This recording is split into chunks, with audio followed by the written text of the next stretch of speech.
આટલો બધો કફ શરીરમાં આવે છે ક્યાંથી?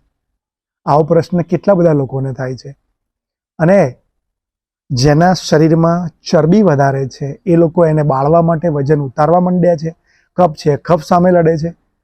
કોલેસ્ટ્રોલવાળા કોલેસ્ટ્રોલ સામે લડે છે.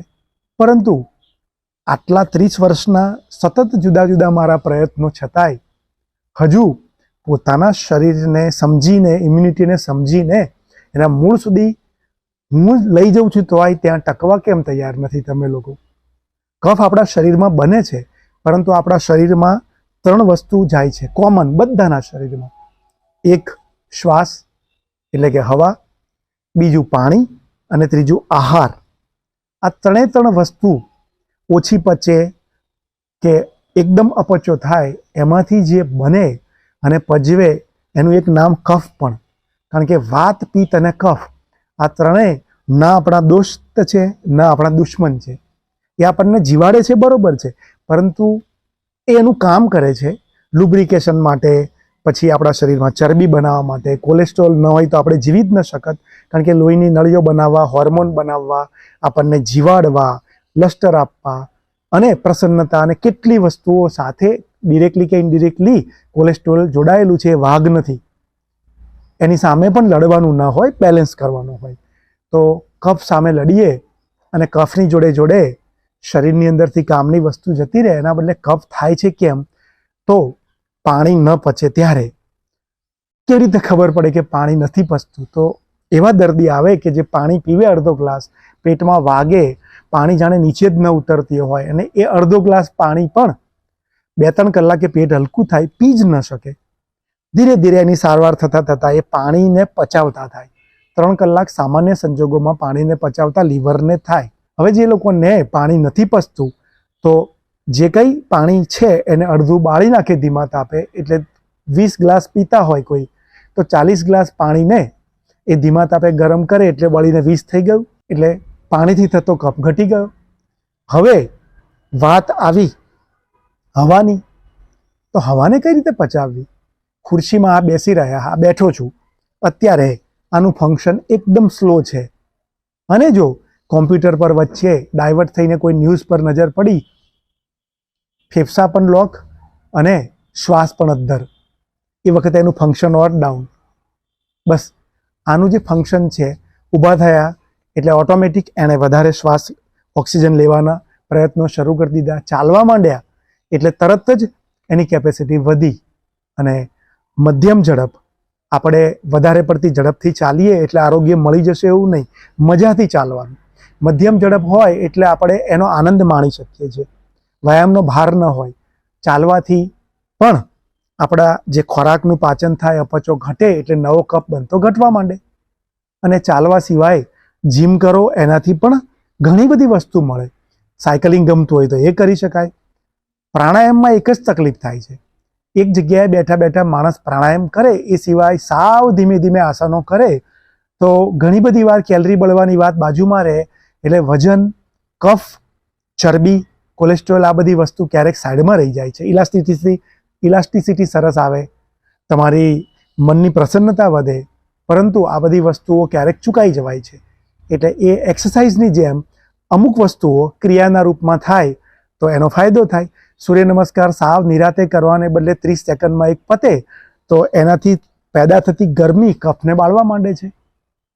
હવે વ્યાયામમાં તો બહુ લાંબુ છે, તમે દોડી પણ શકો છો. પગ તો ચાલો તોય દુખશે, દોડો તોય દુખશે. દુખાડવા જ છે તો હિંમત કરીને, જો બીજી કોઈ મોટી તકલીફ ન હોય અને નિરાતે ચાલી શકતા હોય તો 30 સેકન્ડ કે 15 સેકન્ડ દોડીને શરૂઆત કરો. 15 સેકન્ડ 15 મિનિટ સુધી લઈ જશે. કફ તો ભૂલી જશો, કોઈક નવી દુનિયામાં, સાચા અર્થમાં ક્લાઉડ્સમાં આવી જશો. બધું જે ભેગું કરેલું જ્ઞાન છે એમાં તમે જાણે અજાણે કફના દર્દી છો તો ખાલી કફ જ શોધ્યો છે.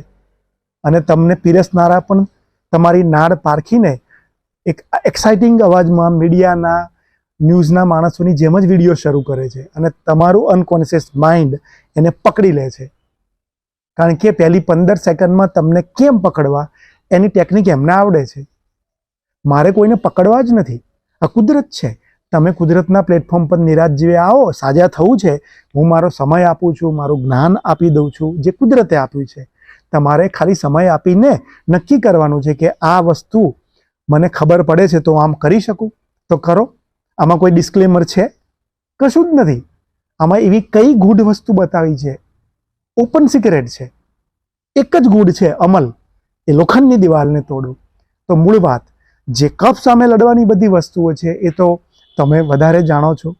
તમે કફ ઘટાડી પણ દેશો, પણ વારંવાર કફ થાય છે ને, 100% મટતો નથી. સાંજે સૂર્યાસ્ત થાય એટલે કાં તો એક નાક બંધ હોય કાં બંને થઈ જાય.